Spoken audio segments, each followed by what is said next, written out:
Fala, galera! Chegando aqui para mais uma aula de biologia, eu, professora Tabita. E eu, professora Laísa, e a aula de hoje é a aula 35.1, onde a gente vai estar falando sobre fecundação. Então, a gente vai estar estudando, revisando alguns termos que já vimos em aulas anteriores nessa aula. Vamos para a telinha então, professora? Bora!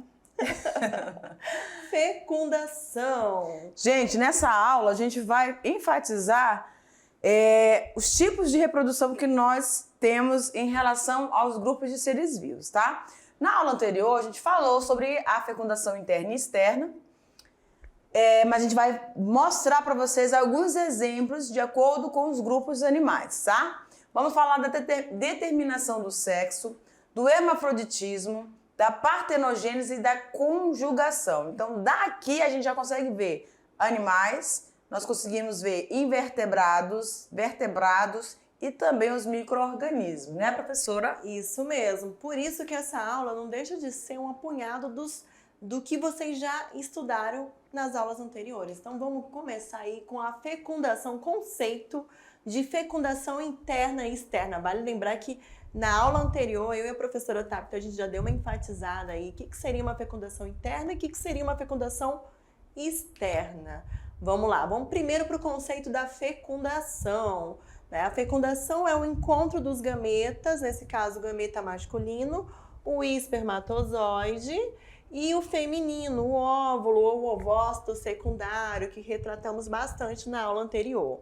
E a união do núcleo desses dois gametas. Vale lembrar que a fecundação é esse encontro com a união do núcleo do que, professora? Desses dois gametas. Quais foram os gametas citados aqui? O espermatozoide e o óvulo. Uma coisa que é importante a gente lembrar, destacar, galera, porque existe a palavra fertilização e a palavra fecundação. Então, normalmente a gente usa a fertilização quando a gente está falando da entrada, da penetração desse espermatozoide, dessa célula reprodutiva ali através das camadas, tá certo? Do ovócito secundário ou do óvulo. Quando ocorre a fusão dos núcleos, quando esses cromossomos, materiais genéticos dos dois núcleos, dessas duas unidades celulares se encontram, aí a gente tem a fecundação. Justamente, vocês vão estar vendo, né, que através dessa fecundação, dessa fusão, a gente vai dar origem a uma célula chamada zigoto, que é uma unidade celular, que vamos ver mais à frente. Eu não vou dar spoiler logo, então vamos deixar vocês com aquele gostinho de quero mais. Então vamos lá. Olha aí, gente. Essa animação. Ui. Vamos a reprodução lá. sexuada, gente, ela vai aparecer de duas formas, tá? Tanto na forma no ambiente externo, onde esse encontro desses gametas vai acontecer no ambiente externo, e aí nessa imagem a gente tem aí um anfíbio, né? Esses anfíbios, a gente tem o que a gente chama de amplexo. Vem aqui pra tela, por favor. Vamos lá, então. Ó, a gente costuma dizer que eles têm os 4 dedinhos nas membros anteriores. E aí, quando chega no período reprodutivo, eles nascem nos machos um quinto. Ele é escuro e bem duro. Esse quinto se desenvolve para que ele consiga dar o abraço, como a gente está mostrando ali na figura, dá o abraço e ele começa a massagear o ventre. Não existe cópula, não existe aparelho reprodutor, penetração, não existe nada disso. Então ele massageia o ventre da fêmea, ela fica relaxadinha e começa a liberar os seus óvulos no ambiente aquático. E esses óvulos vão ficar envoltos ali para que não se espalhe, né, no ambiente aquático. Então, e existe toda uma indução química para que esses espermatozoides liberados pelo macho consiga ser conduzido através dessa atração química para encontrar os óvulos. Isso aí, professora. Então vamos continuar aqui na tela para que vocês possam ter, né, essa elucidação do que a professora acabou de explicar. Vocês estão observando a fêmea e o macho e aquilo que a professora falou. Né? O macho é como se ele estivesse abraçando a fêmea, porque ele tem, né, esse digamos, como se fosse um polegar, né, um dedo a mais, que vai fazer com que essa fêmea relaxe. E aí ela vai liberar o quê, professora? Ela vai estar liberando os ovos. E a partir daí a gente pode dizer que nós temos o quê? O processo da fecundação. E no caso dos anfíbios, a gente tem um processo de metamorfose, né? Onde você vai ter, a partir da fusão, a formação do gameta, do zigoto ali, ele vai começar a se desenvolver, vai ter uma fase larvária que a gente chama de girino, onde eles não têm ainda, só tem a caudinha. Depois de algumas semanas essa cauda vai ser retroalimentada e aí vai começar a surgir as patas posteriores, depois as patas anteriores e aí ele vai ocupando o ambiente terrestre também. A gente diz que é um animal que tem a vida dupla, né? Ambiente aquático e terrestre na fase adulta. Isso mesmo. E ele tem todo o mecanismo, né, para estar vivendo nesses dois ambientes, a pele, né, toda a sua estrutura é justamente adaptada ao ambiente aquático e terrestre. Mas vamos também estar vendo lá na frente. Eu já estou dando spoiler de muita coisa hoje, professora. Vamos lá, então. Fecundação externa, só para a gente reforçar aqui o que foi dito. É quando os gametas se encontram fora do organismo da fêmea. Olha a palavrinha aqui, fora do organismo da fêmea e do macho, isto é, no ambiente externo, que é o exemplo aqui que vocês estão vendo nessa imagem. Continuando aqui, fecundação interna. Olha o conceito aí da fecundação interna. Eu acho que vocês ficaram animados, professora, porque no outro eu falei que não tinha copo, não tinha, né, penetração. Eu acho que eles pensavam na fecundação interna, eles pensavam assim, que imagem que elas vão colocar pra gente? A fecundação interna a gente tem um casal aí, tem um homem e a mulher, né? Eles, no caso aí a gente colocou a espécie humana, mas pode ser um leão, enfim. Você vai ter, eles vão ter estruturas reprodutivas, né? Por quê? Porque vai haver a condução desse espermatozoide, né, do homem, para encontrar esse ovócito dentro do corpo feminino, dentro da genitália feminina, né? É o que a gente chama de fecundação interna, tá? Então, quando os gametas se encontram dentro do corpo da fêmea, olha aí, gente, o outro era fora, esse aqui é o quê? Dentro do corpo da fêmea, isto é, internamente. Então, vai haver o que a gente chama de cópula. Sim. E aí, a fecundação, ela ocorre internamente, nas estruturas, né, que compõem o aparelho reprodutor feminino. Então, é isso que acontece. Dando prosseguimento, vamos falar aqui que entre os animais que se reproduzem com fecundação interna, existem 3 formas distintas, diferentes do embrião se desenvolver. Vale lembrar o quê? Aconteceu a fecundação, aconteceu a união do espermatozoide e do óvulo, essa união vai estar originando um ovo, um zigoto, que vai dar origem a um embrião, a formação de um indivíduo. Entre essas 3 formas distintas, nós vamos ter os ovíparos, que podem ser representados aí pelas aves. Como assim ovíparos? São os animais que botam ovos. Vamos ter os vivíparos, que nós fazemos parte desse grupo. Opa, a professora falando aqui e eu não estou identificando. Vamos lá. Ovíparos, vivíparos e os ovovivíparos. São os animais que também põem ovos, só que ao contrário do ovíparo que eclode, esse ovo eclode para fora do seu corpo, né? Vamos pensar aí no caso da galinha, né? Que choca, põe ovos. Depois ela choca aquele ovo e depois de um tempo você tem o quê? Um pintinho ali. Mas isso ali aconteceu o quê? Tudo, posso dizer assim, externamente para aquele indivíduo, aquele pintinho nascer, né? Nascer, se desenvolver. Já no caso dos ovovivíparos, eles põem ovos, só que ao invés de eles chocarem para fora, como o caso da galinha aqui do exemplo, esses ovos eles ficam interno ao corpo. Então acontece todo esse processo do desenvolvimento embrionário dentro do corpo do animal, da fêmea, nesse caso aí. E aí a gente tem o desenvolvimento do embrião, que depois de um tempo também vai eclodir, e o embrião, né? O embrião não. O indivíduo, o organismo, né? É lançado para fora do corpo do indivíduo né? Existem algumas espécies de serpentes também que são ovíparas, né? A gente tem que lembrar isso, que os répteis também entram dentro desse quadro aqui. Sim. Vou passar aqui. Agora Olha vamos aí. conceituar cada um detalhadamente para que você faça suas anotações aí no seu caderninho, tá É bom? o momento aí, ó, lápis e caderno. Começando gente. com os ovíparos. Após o óvulo ser fecundado, esse embrião vai se desenvolver dentro de um ovo que a fêmea vai depositar no ambiente. O ovo vai garantir nutrientes e proteção para que esse embrião consiga se desenvolver. O exemplo, os aves, os pinguins, répteis, como tartarugas, entre outras espécies animais. E aquilo, tá bom? aquele exemplo bem clássico aqui que a gente já falou, né? Da galinha que põe os ovos. Então é um exemplo bem clássico, é o que está no nosso cotidiano, é mais fácil para a gente elucidar, entender e fixar o termo aí, né? Dos ovíparos. Quando era criança, eu adorava, a gente estava brincando no quintal, ou ia para algum lugar, eu ficava entre as rochas, alguns lagartos gostam de colocar os seus ovinhos entre as rochas, né? E a primeira vez que eu me deparei com um ovinho tão pequenininho, eu falei, caramba, o que é tão isso? minúsculo, né, É muito professora? pequenininho. Aí a gente fica olhando assim, aí eu pegava, criança, né, gente? Pegava, tentava, curiosa, abria, tentava ver o que eu conseguia. Enfim, mas o importante que a gente ressalta aqui, essas espécies que são ovíparas, algumas, elas vão cuidar desses ovos.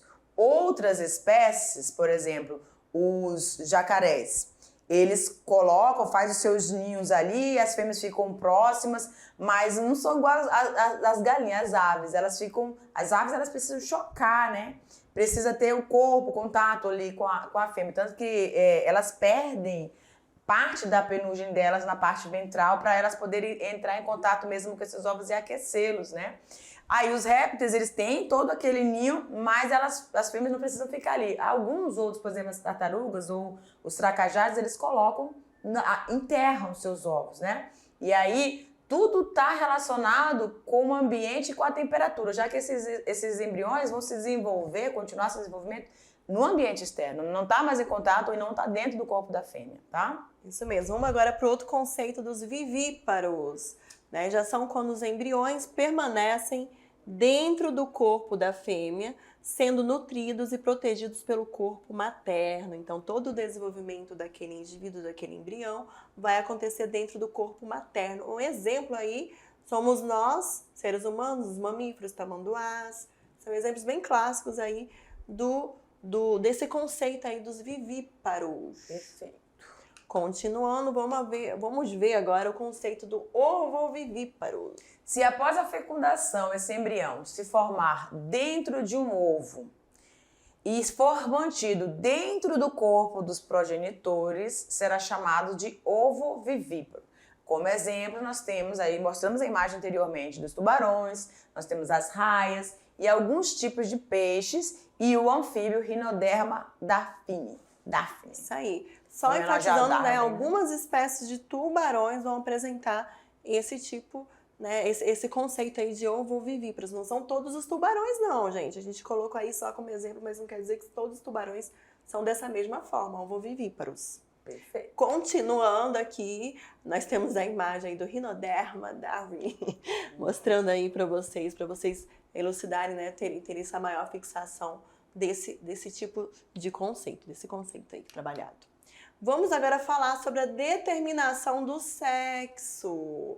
Olha aí que interessante, a determinação do sexo é que vai estar determinando se o indivíduo vai ser o quê? Macho ou fêmea. É bem clássico aí. Então, mas antes é importante saber o que, professora? Os tipos de organismos. A gente já falou isso para vocês, isso não é um conceito novo. A gente falamos na última aula sobre organismos dioicos e monóicos. Então vamos reforçar isso aqui. Dioicos são quando você vai ter o macho e a fêmea, dois indivíduos com os sexos distintos, separados, tá bom? E os monóicos, quando você tem um indivíduo com os dois sexos, tá? Ele vai produzir tanto gametas masculinos quanto gametas femininos. E aí na aula a gente falou sobre o hermafroditismo nas minhocas, né, onde você vai ter a fecundação cruzada. Porém, alguns hermafroditas vão apresentar também a autofecundação, tá? Isso aí. As plantas também, quando a gente fala de hermafrodita, a gente lembra dos animais, mas tem que lembrar que também acontece muito nas espécies vegetais. Então, ocorre muita autofecundação nesses grupos de seres vivos. Com isso, gente, a gente vai começar agora a ver os sistemas, né? Os sistemas que determinam o sexo do indivíduo. O primeiro sistema, que é o sistema que eu posso, que a gente consegue ter uma visão mais clara, mais fácil, porque acontece conosco, é o sistema XY. Lembram, gente, dos cromossomos sexuais? Então, são eles que vão estar determinando aí esse sistema. Vou conceituar aqui para vocês. Nessas espécies, as fêmeas apresentam 2 cromossomos sexuais, né? Para que eu seja considerada do sexo feminino, eu tenho que apresentar um cromossomo sexual herdado da minha mãe e um cromossomo sexual X herdado do meu pai. Já os machos, eles vão ter essa diferenciação. Aí você falou né? XY. A fêmea é XX. A fêmea é XX e os machos já vão ter essa diferenciação porque vai ser XY. No caso, os machos, eles apresentam um X e um Y. Vou até aqui mostrar aqui para vocês essa diferença. Fêmeas, XX, macho, XY. Esse tipo de determinação cromossômica do sexo é chamada de sistema XY. Por que a gente está falando e destacando os nomes? Sistema XY. Porque a gente vai mostrar para vocês alguns exemplos de grupos de seres vivos onde a determinação de ser macho e de ser fêmea, a partir da identificação de um cromossomo, não recebe a mesma determinação ou a mesma nomenclatura que a gente definiu na espécie humana, dos animais, enfim. Tá? Porque na nossa espécie a gente tem 22 cromossomos em pares e aí você tem os cromossomos sexuais, que totalizando esses pares de 22, que são os autossômicas, nós vamos ter os 44 mais o parzinho de cromossomos sexuais que vai totalizar aquele boom que a gente já conhece de 46 cromossomos no indivíduo. Só que, para algumas espécies que a gente vai ver já já, você não vai ter o X e o Y. Você vai ter uma outra identificação. Vocês vão ver como que é diferente e o estudo da genética nesses grupos de seres vivos permitiu, né, professora Laísa, que a gente conseguisse fazer essa definição. Por isso que existem tantos tipos de reproduções diferentes. Porque cada indivíduo tem uma quantitativo, todos eles têm material genético, mas esse material genético, a nível de determinação sexual, pode apresentar diferenças. Isso aí, continuando aqui, em muitas espécies dioicas, olha aí, gente, em espécies dioicas, fêmeas possuem um par de cromossomos sexuais homólogos, nesse caso XX. Já os machos possuem um cromossomo correspondente ao da fêmea, o X, e um outro cromossomo característico masculino, o Y.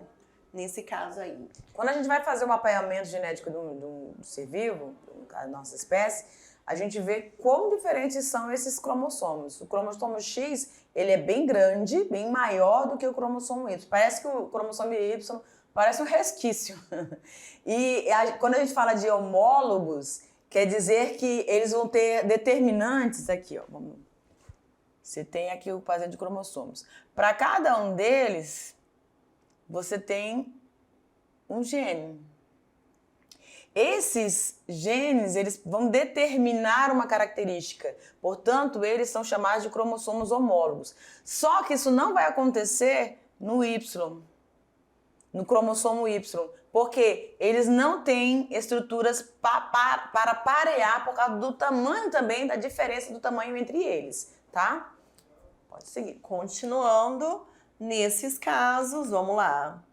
XX, né, que é o cromossomo homólogo, indivíduos fêmeas. XY, cromossomo dos indivíduos machos.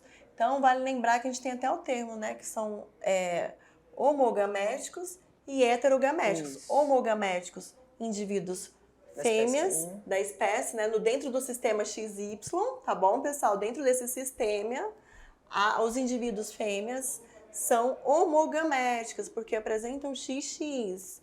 Já Dentro desse sistema, os indivíduos machos, eles já são considerados heterogaméticos, porque eles já vão apresentar o X e o Y, né, que são cromossomos diferentes. Então, hétero de diferença. Tanto que algumas anomalias, algumas doenças relacionadas com o sexo, elas vão acontecer somente em homens ou somente em mulheres, justamente devido a esses cromossomos serem diferentes.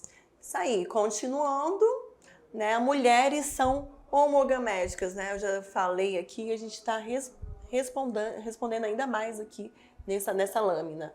Mulheres são homogaméticas, produzem apenas cromossomos sexuais X, ou seja, 22 cromossomos autossômicos, que foi aquilo que a professora Tapia falou bem no início, e um tipo de cromossomo sexual que é o X. Já os homens, eles têm essa determinação aqui dentro do sistema XY, tá? Eles são heterogaméticos, olha aí, porque produzem cromossomos sexuais X e Y. Ou seja, em cada espermatozoide, 22 cromossomos são autossômicos e um vai ser o quê? O sexual, que pode ser o X ou pode ser o Y. Por isso, se diz que o gameta masculino é quem define o sexo. Olha aí. Perfeito, prof. Isso aí, continuando. Gametas são células haploides, ou seja, tem metade do número de cromossomos. Nós, quando colocamos, galera, prestem atenção, quando nós colocamos 23, nós estamos relacionando a espécie animal, nós, os seres humanos aqui, nós estamos nos incluindo. Porque cada grupo de espécie animal e vegetal vai ter um número X de cromossomos. Por isso, isso é um dos fatores que vai identificar uma espécie. Os números de cromossomos, porque, segundo o conceito biológico, a espécie é aqueles indivíduos que vão conseguir se reproduzir e os seus descendentes, que são gerados, eles também têm a capacidade de se reproduzir, gerando indivíduos férteis. Então, eles só conseguem fazer isso porque você vai ter a espécie X, a espécie a espécie B, com o mesmo número de cromossomos. Nos seus gametas, eles vão ter a metade, e que vai se encontrar na fecundação, gerando um novo indivíduo com o número total daquele grupo de ser vivo. Isso mesmo, dando prosseguimento, nós temos o sistema X0. O que será esse? O que será, né? Até então a gente só estava falando do XY. E esse sistema? Tem a ausência de alguma coisa. Justamente, está faltando algo aí, né? Em algumas espécies, é quando não há o cromossomo sexual Y, olha aí, gente. Já quer dizer, será, professora, matamos que a eles... charada? Será que quer dizer que ele não tem sexo? Será que será que ele já matou a charada com isso? Sério? Vamos lá. Os machos possuem um cromossomo X único, enquanto que as fêmeas possuem XX. Olha aí. É diferente. Então é diferente. O macho, para ser um macho, no caso dessa determinação aqui, ele tendo um X, ele é macho. Agora, se a fêmea tiver os dois X, ela é fêmea. Justamente, fez até aqui o símbolo. XX é fêmea. XX é fêmea, se tiver só um X, a gente já pode considerar aquele indivíduo macho. Nessas espécies, os machos têm número ímpar de cromossomo no cariótipo, olha aí. Ímpar, porque tá faltando o quê? Mais um. Então, aquela ausência vai fazer com que os machos tenham um número ímpar. Um a menos que as fêmeas. E, por esta razão, esse sistema de determinação de sexo é denominado sistema X0. X ausente, X com outro X ausente. A professora aqui já está até viajando aqui na maionese. Mas é isso aí, né, professora Tabita? Dando prosseguimento nesses casos aqui. Quem são esses indivíduos, né, meu Deus? Vamos lá, gente. XX, homogamético, aí mais uma vez esse sistema. Eu tenho os indivíduos, as fêmeas. E se eu tiver só um único X, eu vou ter o quê? Os machos. E como exemplo, a gente tem aí esse inseto, né? Gente, isso é bem interessante. Dentro do reino Animalia, na classe e no filo, né? Insecta, você vai ter, a classe insecta, você vai ter essa grande variedade e essa diversidade também, não só morfologicamente falando, mas também a nível genético, tá? E isso é uma dessas características. Isso mesmo. Continuando aqui, dando esse prosseguimento, vamos Meu para Deus, mais agora um tem sistema. ZW. Então vamos lá. Então a gente já viu o sistema XY, Sim. sistema com X Ausente de Y. e agora o sistema ZW. O que Nada será a ver, isso, né? professora? Isso agora que a gente vai explicar para vocês. Nessa herança, o sexo heterogamético é a fêmea. Olha aí, já mudou completamente. Dos dois primeiros casos, é verdade. Que apresenta os cromossomos sexuais ZW e o macho ZZ. Como a fêmea heterogamética, ela que define o sexo da prole. No XY, quem definia era o macho. E nesse sistema aí, quem define é o quê? É a fêmea, porque é a fêmea que vai ter o Z ou o W na hora, né, das combinações gênicas aí. Perfeito. Olha aí, gente. Macho é homo e as fêmeas são hétero, né? Isso aí. O cromossomo sexual presente tanto em fêmea quanto em machos vai ser o cromossomo sexual Z, enquanto o cromossomo sexual W somente, né, está presente nas fêmeas. Então, eu posso dizer que esse sistema ele é o contrário do que a gente viu do sistema XY. Que a gente tá acostumado a ver, Nós né? estamos acostumados a ver, né? Então, olha aí, gente, isso aí é um ponto interessante e é um momento agora que vocês devem estar com o caderno já anotando esse conceito aí, para vocês não se perderem. Já nesses casos, ZW, indivíduos fêmeas, héteros gaméticos, e os EZ, indivíduos machos homogaméticos. E nós temos aí os exemplos, né, professora Tabita? Os peixinhos, Peixes, aves, aves. répteis, tá bom? Aí vai muito de grupos e também de espécies, né? Isso aí. Continuando, quanto à temperatura. A temperatura também é uma característica que em algumas espécies, alguns indivíduos, pode sim estar determinando o quê? O sexo. Então, Em algumas espécies de crocodilos, jacarés, tartarugas e lagartos, o sexo da prole vai depender da temperatura de incubação dos ovos. olha aí. Isso é bem interessante, porque nesses são répteis, né? Todos eles são répteis. Então, como a gente falou, eles colocam os seus ovos, eles constroem ninhos e ao construir esses ninhos, alguns vão ter cuidado parental e outros não. Eles botam os ovos e se manda. Os ovos tem que se virar, né? Já ali no desenvolvimento tem que se virar. E aí, essa temperatura, a gente tem que lembrar que o ovo, gente, ele é um processo evolutivo. Por quê? Segundo a evolução animal, você tinha lá os peixes, os anfíbios, que é a transição da água para o ambiente terrestre, aí os répteis, e aí você tem as aves e tem os mamíferos. Então, a partir do período dos anfíbios para os répteis, você já começa a ter a posição desses ovos. Então, é uma conquista a mais para ocupar, se manter, se estabilizar no ambiente terrestre. Porque na maioria dos casos, quando a gente fala de reprodução, a água era um componente muito importante para alguns grupos de seres vivos e também de plantas, quando a gente vai falar, lembrando lá das briófitas, pteridófitas, a água era um componente importante. E aqui a gente tem então essa conquista através dos ovos. Esses ovos são estruturas porosas que tem lá o vitelo, que vai ser aquele que vai nutrir esse embrião até que ele consiga se desenvolver e eclodir desses ovos. Mas a temperatura é um fator que vai estar determinando na mudança do sexo desse indivíduo, na determinação Isso aí. desse No sexo. caso das tartarugas marinhas, olha o exemplo aí. Se os ovos forem incubados com temperaturas muito baixas, os indivíduos que eclodirem serão o quê? Serão os machos. Se os ovos forem incubados em temperaturas altas, os indivíduos serão o quê? Fêmeas. Então, as fêmeas, a gente pode dizer que elas gostam mais do calor humano, né? A gente gosta de calor. As fêmeas gostam mais do calor. Isso mesmo, professora. Vamos falar agora da paternogênese. Vamos pro conceito dela. É uma fecundação. Não é uma fecundação, né? É um processo de reprodução que ocorre sem fecundação. Descendentes possuem apenas cromossomos de origem materna e são o quê? Haploides. Em abelhas, os indivíduos resultantes da paternogênese são os machos, os zangões. As fêmeas são heterogaméticas, provenientes da união de um óvulo com um espermatozoide. No caso aí, a partenogênese, no caso aí do grupo das abelhas, ela vai resultar em quê? Em machos, em zangões. As fêmeas podem ser férteis, nesse caso as rainhas, né? A abelha rainha, ou estéreis, que são as operárias. E o hermafroditismo, professora? Vamos lá, então, para mais esse conceito aí.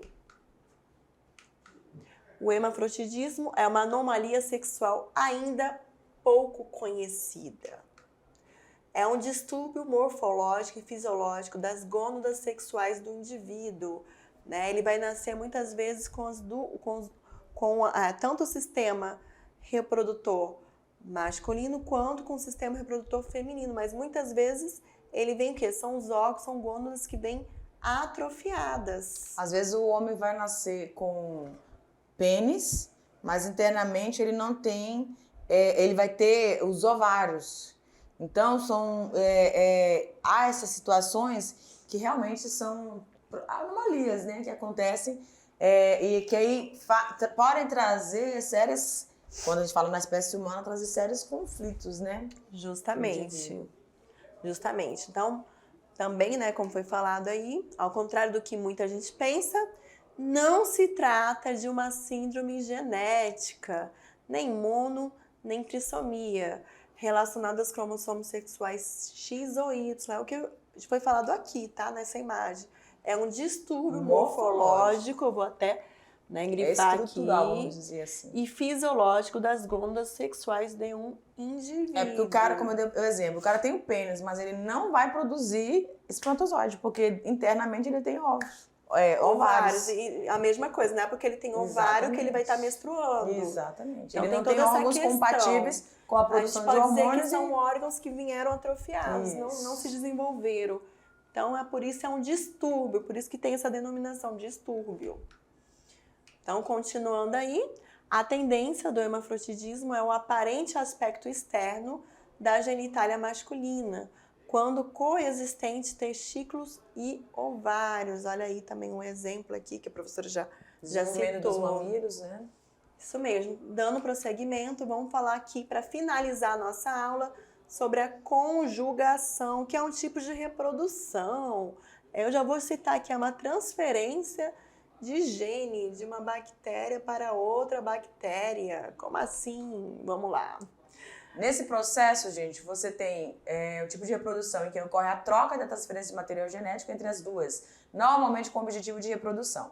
O que está destacado aí nessa imagem? Você tem aí as duas bactérias na parte superior, você tem esses dois pontos verdes em ambas, só que você tem esse ponto vermelhinho, que a gente chama que esse verdinho é o DNA bacteriano, e esse vermelhinho é o plasmídio, que também tem a capacidade, tem a carga genética e também tem a capacidade de transmissão de características. Então, o que vai acontecer? Elas vão se unir, vão ficar próximas, vão formar essa ponte, vão formar essa ponte e que parte do material do plasmídio vai ser transferido para essa bactéria, vamos dizer, bactéria 1, bactéria 2, né, professora? A gente pode até denominar e colocar os Pronto. nomes. Então, essa aqui, que é a 2, ela vai ser receptora de parte do plasmídio da bactéria 1.